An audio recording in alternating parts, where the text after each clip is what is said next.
Andy here in the attic with the seagulls who, the moment I hit the record button, start shouting right above my head here. Going to do another video on archetypes. Although, to be honest, this probably isn't so much archetypes, it's more Kabbalistic philosophy into which we can play certain archetypes. I'll work it out as we go. But essentially, it's a development on some of the themes that I've already put out in previous videos. So, let me just check everything is working. I did a video the other day. Hadn't hit the record button. So yeah, don't want to do that again.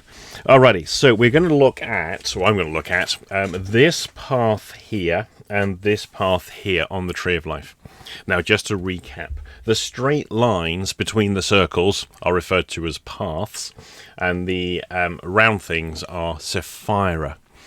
There's 10 round things, 10 Sephiroth, or Sephira in the plural, and 22 paths. The tarot cards are attributed to this simply because it seems to fit so well, but that's not to say that when we say that the path of the Aeon or the Last Judgment in other decks is attributed to here, that is what that path means. It's just that the cards' meanings work very well alongside the Kabbalistic meanings that are given. The Kabbalistic Tree of Life and the tarot deck evolved separately from each other. It's just that they're evolving from an archetypal system, so therefore there is an awful lot of overlap. But they're not 100%. There's a lot of disagreement in various mystical, occult, magical societies as to which attributions actually go where. But some of the ones that are fairly consistent. All the 8s will go to Keter, the 6s would go to Tifrith because it's the 6th one, the 4 8s would go to Hod because it's the 8th one, and so forth. So the small cards are attributed, they're fairly consistent. The trump cards, there are some variations according to which philosophical discipline you're looking at. I'm going to stick with the one that is the most prevalent, the most commonly used one, or the most prevalent in the Western mystical, philosophical, magical traditions. Now, we're going to look at the 31st path and the 29th path. These two are not necessarily in opposition, they're balancing each other because they're on opposite sides of the tree.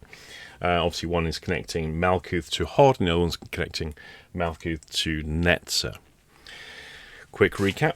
Malkuth, or Malkuth, depending on how you want to mispronounce the Hebrew, is very much about the manifest physical world. It is the physical universe. So although people tend to attribute Earth to Malkuth, that's not really correct, although it's the best place you could attribute the planetary concept of Earth. It is more the element of Earth more than anything else, as in it is the manifest aspect of it. So the physical body of the planet Saturn, the physical body of Jupiter, is all part of Malkuth. The concept of Jupiter would be up here. The concept of Saturn would be up here in its astrological, mystical attributions. So this is the physical manifest world. Yesod is very much the world of the unconscious. It is the subconscious domain. It is very much a realm of archetypes. The moon is attributed here. The stereotypical image being that of moonlight reflected on still water. The moon doesn't produce its own light. It reflects the sunlight, and that in turn reflects off surfaces. And that was really the ancients' metaphor for the world of mind, the world of the unconscious, the subconscious, and so forth. Lots of sexuality stuff attributed in here as well. Saving that for another time. Netzer over here is very much a creative energy. Hod over here is very much an intellectual energy. The easiest, and it's a massively oversimplified way, your nerd qualities, communication, academia, education, medicine, all that kind of stuff is very much over here in Hod. And the abstract artist, creative stuff is very much over here in Netzer. A very, very simplistic way to think about it. Left brain, right brain, if we buy into the separation of function between the two hemispheres model, which again there's a lot of disagreement about. So we're focusing very much now for these next videos I'm going to do on these lower stuff. This is very much about the world of man. This is very much the world of human, and within the paths here we have the beginnings of something by which we can actually go, okay, so what is it in order to be more than human, in order to be united with source, God, archetypes, the divine, whatever, higher self, guardian angel, whichever metaphor we're buying into, in order to do that personal development of connection to something greater than my mere everyday self, these are the things that must be developed and perfected first. One of the problems about people getting into mysticism and yoga and even NLP, actually, if we put it in the same model, is that people don't want to necessarily do the work. They want the high grade. They want the certificate that says they are more than human. They want the certificate that says, I am something special. Look at me, everybody, the world of man. I'm at the peak. I've peaked. I'm at the pin. Absolutely ridiculous. And that is true within magical societies, occult societies, as much as it is in the personal development world of things like NLP and alphabet therapies. There is this obsession with acquiring the tokens of recognition of high achievement without actually putting the work in. And my observation is probably about 10% of members of magical societies actually put the work in. And the group I'm currently assigned with or aligned with, the Modern Mixed Masons group, they stand out to me, and it's why I've joined them, simply because the majority of people there are really putting the work in. And to be around these individuals is like, wow, this is exactly what I would expect to be happening in most lodges and societies, but sadly, frequently doesn't.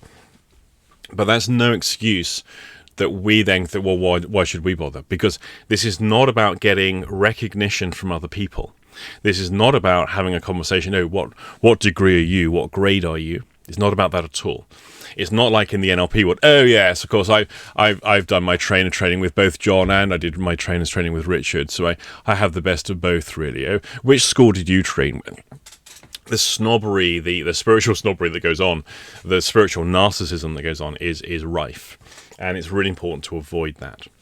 So part of the preparation work in personal development is to pay attention to these lower concepts. So it's basically everything below Tiferet and getting these things in alignment and getting them doing the work. So just looking at these two paths here for now. If we go to the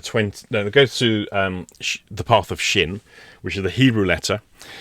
It's got the three things to it, like flames. That's the easiest way to remember it. The attribution to the letter Shin is that of fire, also the tooth. Shin, in Kabbalistic terms, is said to mean tooth.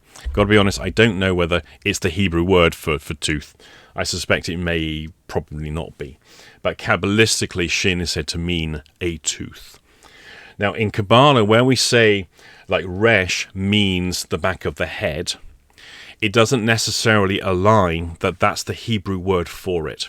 The word for something is not necessarily a word that means something, if that makes any sense. So, Shin is tooth. It also refers to the immortal spirit. Now, the interesting thing is that the Shin attribution of tooth, the teeth in any mammal, is the only thing that doesn't regenerate its cells over time. Every other cellular body within the body is changing its molecular structure. Basically, new atoms are coming in to replace the existing atoms as new cells get generated to replace the old ones.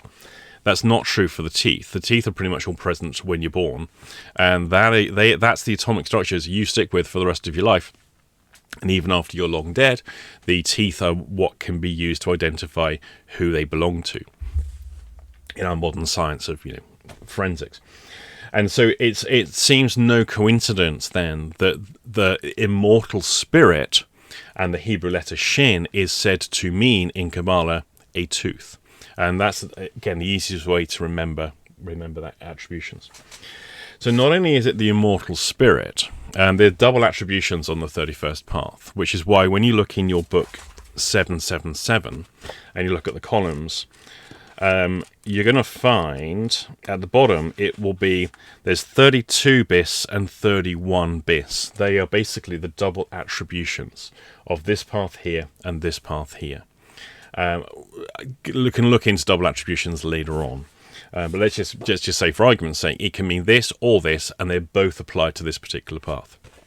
It's both immortal spirit. It is also the element of fire. So in terms of earth, air, fire, and water, on this path we have spirit, and fire, there's your double attribution. And over here we have, it's very much earth is the attribution in the middle here, but we're not going to do the path of Tao just now. I'm probably going off also tangents. Bear with me. It'll all come clear.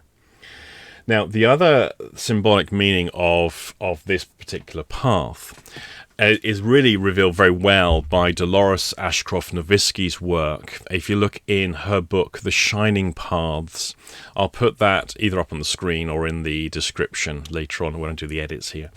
And The Shining Paths is as a meditation, I've never really liked it. However, it's well worth reading and making a study of, because Dolores is well versed in a lot of the mysticism. And I mean, she's an old lady now. She's got to be in her late 90s. Still going strong, has not slowed down one bit. Remarkable human being, have to say. She's the real deal. If you ever get the chance to meet her, time's running out, go and meet her. She's based in London. No, she's not. She's based in the Channel Islands, does a lot of her work in London. Highly recommend, if you get the opportunity, go and see Dolores. She describes the feel for this. How does she envisage this? Family gathered around the hearth fire. Imagine a cold winter's evening. The fire is lit, and family are gathered, singing songs, roasting chestnuts over the family fire in the living room, just having that lovely moment that memories are made of. Not everyone had that childhood, but people can relate to the kind of thing. People try and recreate this to a degree at Christmas as well, particularly with the Dickensian imagery that people like to favour on Christmas cards. Things are modernising quite quickly in terms of how we celebrate Christmas, but there's a certain nostalgic Dickensian perfect thing where essentially snow is falling outside and we all come together and everyone's just feeling the Christmas spirit because we're with family. That sense of family, the hearth fire, the central notion of home is also this path. Now, not everyone has that. Not everyone has ever had that. Here is something that people may want to consider. See, in the narcissistic quest to be, I'm an NLP trainer, look at me, I trained with such and such. All that kind of stuff that people do. I'm a master coach, I'm fully insured. All of the status games that people play, what are they compensating for? And looking at narcissism studies, especially the work of Sam Vaknin and Dr. Ramani, and Les Carter as well, the three of them, they seem to denote a recurring pattern within the creation of narcissism, that the narcissist as a child never had that. They never had that hearth fire experience. They never had the warmth and love of home. They were detached from that very early on through life experiences, through parental styling and so forth. And so largely their narcissistic quest is actually an overcompensation for that. There's lots of other things going on as well, but that's one of the key features. So how do we get a person to be able to develop themselves to their maximum and true potential, to live according to their true nature, but not be narcissistic about it? Well, having the sense of hearth fire is very important, and creating a sense of home, a sense of stability, a sense of well-being that is a baseline is very important. So, in moving on from personal development aspects of Malkuth, which in the previous videos you'll remember I talk about, which is if you're taking the first degree, this is the work I'd expect of somebody as a first degree initiate. So they're entering into the sphere of Malkuth. You sort your health out. You sort your finances out. You sort your work life out. You sort your home out. Do the repairs. Do the repainting job. Clear those cobwebs. Change your bed. Do a Jordan Peterson. Very much get your physical world sorted out. Clear those debts. Make sure you have supplemental incomes coming in. Check your investments. If you haven't got any savings, start. Essentially, this is the world of, or the suit of coins or discs in the tarot deck, all the physical aspects. Get them fixed. Make sure your physical world is sorted. One of the big problems within magic is it does attract a lot of losers. People who tend to have a very high drug and alcohol intake probably don't have steady jobs. They're probably more fixated on going inwardly often through their drug use, through introspection, through navel gazing, and a kind of like a narcissistic self-importance of my experience must be changed. You see the same thing happening in therapy. A lot of people enter into therapy or personal development, and they suddenly, it's all about me, me, me, me, me. And yet they're going further into debt as they're handing over lots of money to these course providers and so forth. And that's not necessarily the spirit of Malkuth that we're trying to achieve. So the first thing would be sort out the physical world. Now we're going to be, having done all of that, including fixing health issues and so forth, we're now going to look at these three paths, because these would come next. So if we we'll just take this one. Essentially, this is the journey from the physical world where you've got that fixed into the world of education, academia, knowledge, insight, learning. Dolores has a fantastic description for how she envisages hard. It's not the library, it's the will to go to the library, it's the will to go and get books to learn. It's not the actual learnings themselves, it's the will to do so. And I think that's quite valid. Hard is also representative of all the communications, all the sophistry, linguistics. This is where the messengers of the gods go in, or the messenger gods would be categorized in here. So in order to have that working, we have to have our physical world sorted out. We also have to build a sense of home, a sense of belonging, the hearth fire. That's very important. Simultaneously within this, we have to have the sense of the immortal spirit. Now, essentially, this comes down to, what are you? There's the old Zen thing, is what am I? If I cut off my fingers, what am I? I am that which remains. Okay, if I cut off my arms, what am I? I am that which remains. And then there's the infinite regress of we keep chopping stuff away, and at what point do we cease to be? And so where do we chop in order to identify what we actually are? And there's the eternal philosophical debate. What are we? Are we actually immortal? Do we reincarnate at this point of death? Do we go to another place? What are the great philosophical positions on the sense of spirit? Where were we prior to being born?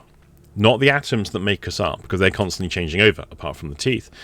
But where was the soul, if that's the word you're looking for, the immortal spirit, the spirit? What is it? What is that? How do we qualify that?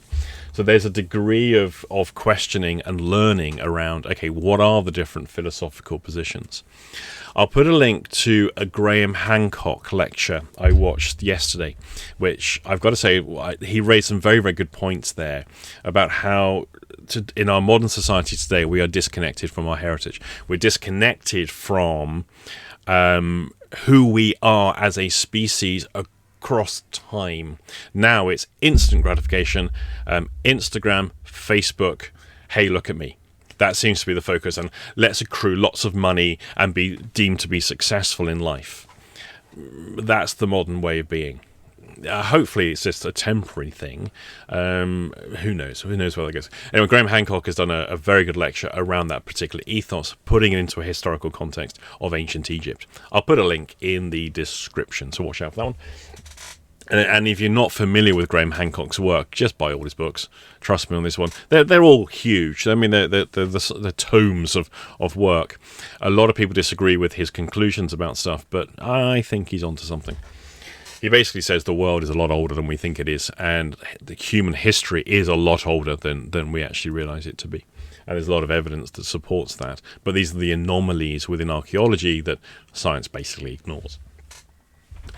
So what we're looking at, to go from here to here, we're looking at fixing the physical world, making sure our material life is sorted and working correctly. And that's obviously an ongoing maintenance job. It's not like you do that and then move on. That's an ongoing maintenance job. We then consider okay, do we have family? Do we have, not necessarily physical people, but that sense of where I've come from, the sense of heritage, the sense of security of my own personal history? What is the family hearthfire? And if you haven't got that, you need to work on it. That's a very important basis for what would come next. Otherwise, we have the intellectual who's just disconnected. You've met them. The woolly jumper wearing, cardigan wearing, tank top wearing, weirdy beardies, who frequent the garden, have a copy of The Garden under their arms, and they smoke a lot, and they're very weird, and they hang out in schools and at higher education programs.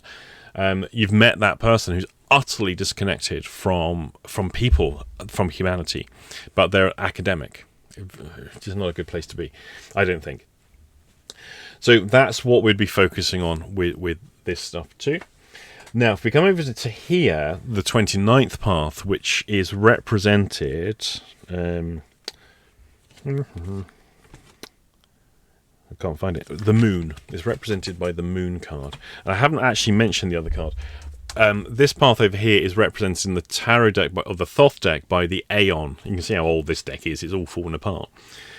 In traditional decks, this particular card, the Aeon, is actually called the Last Judgment.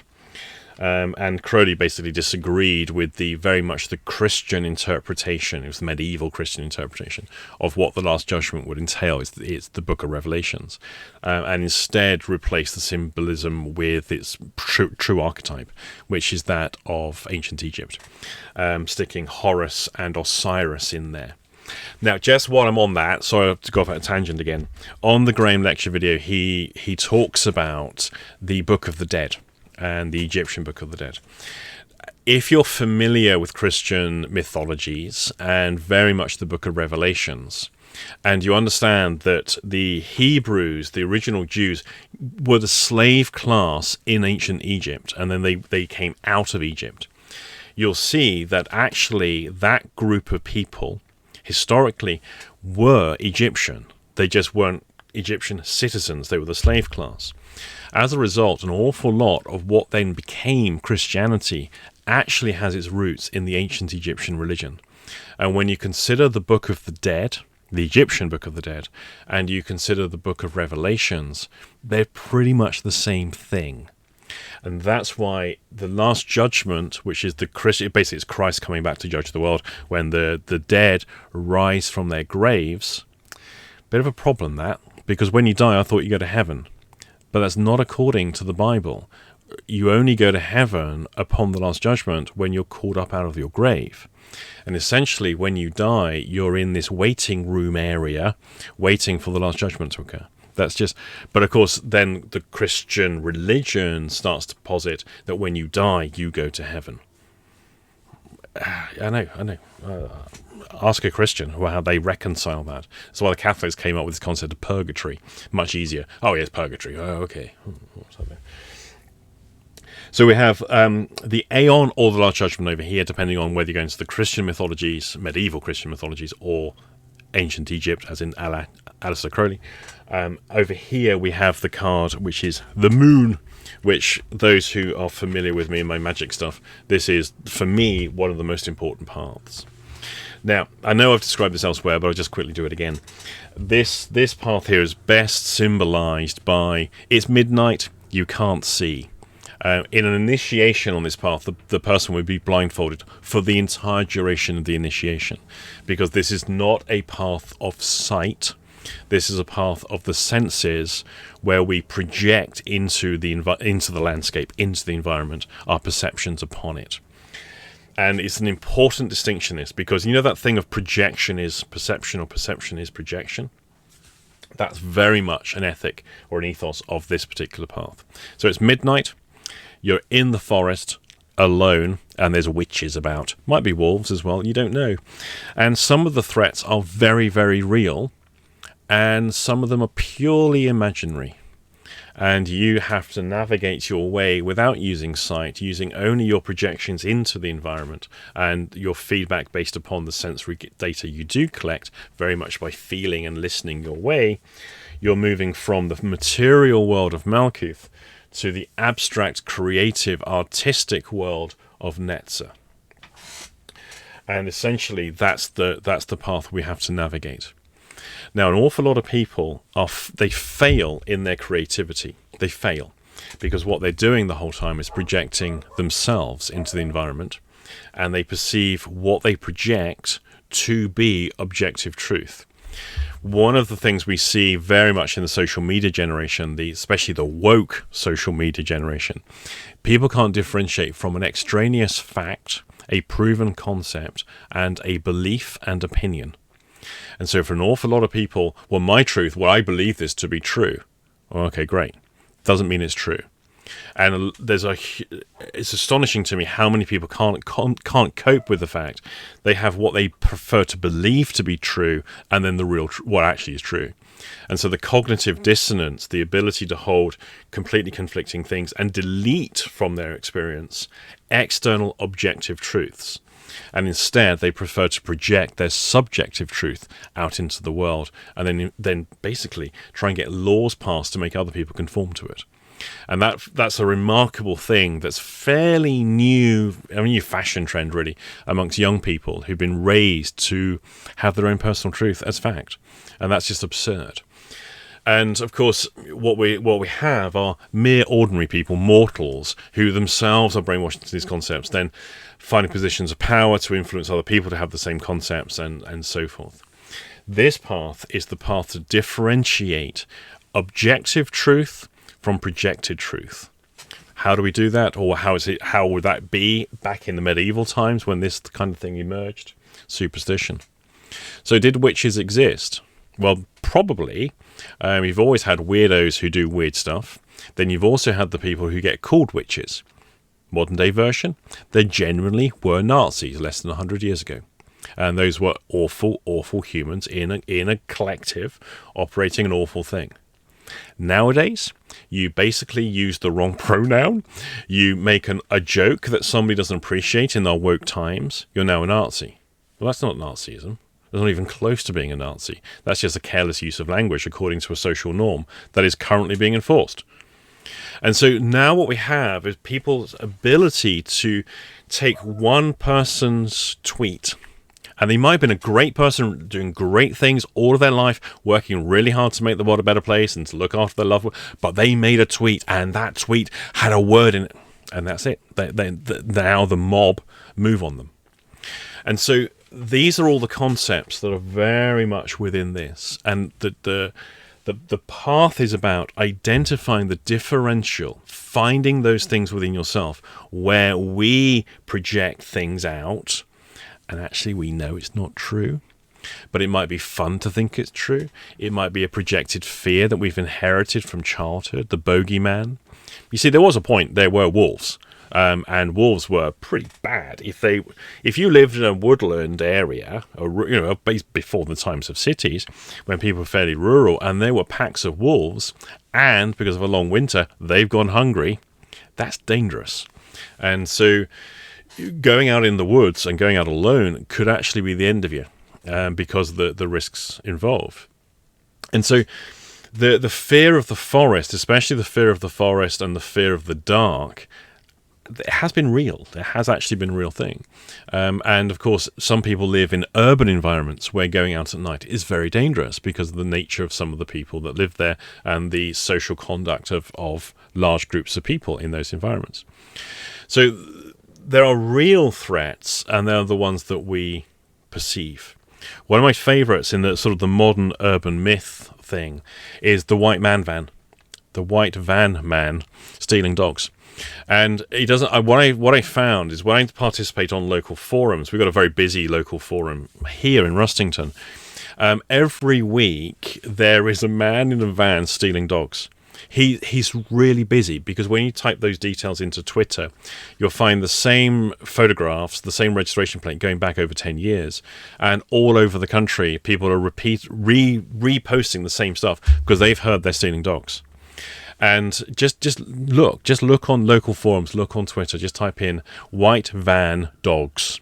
Just type those 3 words in, you'll see what I'm talking about. And the problem is, dogs really are stolen, and there really are bad people out there who will either steal dogs for reselling, far less people who will steal dogs to use as bait for whatever dogfights. This is not a massive thing that happens, but it does happen. And of course, there are people who do dog napping in order to get a ransom. Not that common.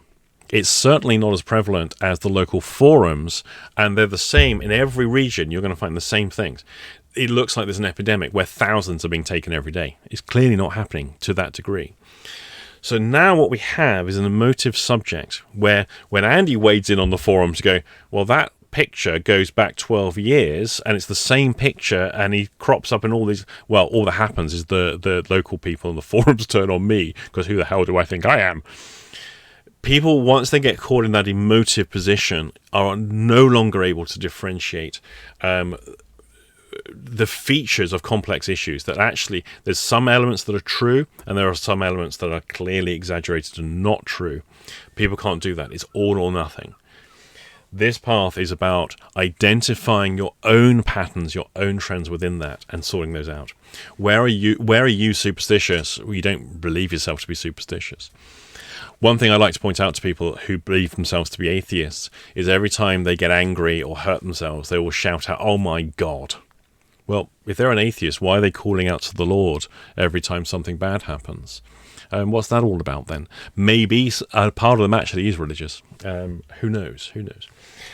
So that's what these paths are. So in order to progress from Malkuth to both Hod and Netzer, before doing that, before embarking on a full study of, this would be the third degree effectively, before embarking on a study of those, and then this would be the fourth degree, for want of a better term. It's not doesn't quite work that way for complicated reasons. We would have to get all of these in order. Not looked at Yesod yet, not looked at the path of Tau, 32nd path, but I'll do that in another video. This is a lot of work. This is an awful lot of introspection. It's introspective work in order to stop being introspective. Because here is one of the things. Just go back to the NLP at a moment, just pick on them again. Have you noticed that a lot of them, they take on a certain profundity, they take on a certain attitude and everyday bloody common sense. This one particular person I can think of at the moment. Everyday common sense. They state it with great profundity, as though because they've been thinking about this and it's really greatly profound. And it's like, yeah, I think your average 2-year-old could have told you that. But for them, it's well, I've had a thought and I've been thinking, and now I'm going to really talk about what I think about and the thoughts that I've had. They're absolutely ridiculous. At what point does the person stop being introspective? And this is something that seems to be missed in personal development. I know I've said this elsewhere. At what point is the person developed? When can we stop doing the personal development? And then the trainers who've got something to sell will tell you, oh, it's a lifelong process. You're never finished. There's always more work to do. Really? Is that actually true? Because it might not be. That might just be one of those superstitious things people have learnt to say because they've heard other people say it, and it fits the cognitive dissonance of what it is they're actually doing. And that's the thing. Got to wake up to, where are we deceiving ourselves with basically bullshit that we've learned? Folklore, superstition doesn't just exist in our grandparents' time. Folklore, superstition exists in every personal development therapy school, every training school ever, where you'll see all sorts of stuff taught as truth, replicated and repeated by the trainees as truth, who then go on to replicate it again, and there's no basis to any of it. Yet, because so many people say it, it must be true. These, again, some of the concepts of this particular path. So I think that's all I'm going to do on this particular video. I've rabbited on way too long, about half an hour. Any questions on either of these, any additional points, do stick them in the comment section. I've only given a very brief overview. If there's enough interest, I can go through the correspondences and attributions from both Crowley's work and also Stephen Skinner's work in the Book of Magician's Tables, which is far more comprehensive than this one. If people are interested, if not, then I won't bother. Just let me know in the comment section, and of course, do please click the like button. Thank you.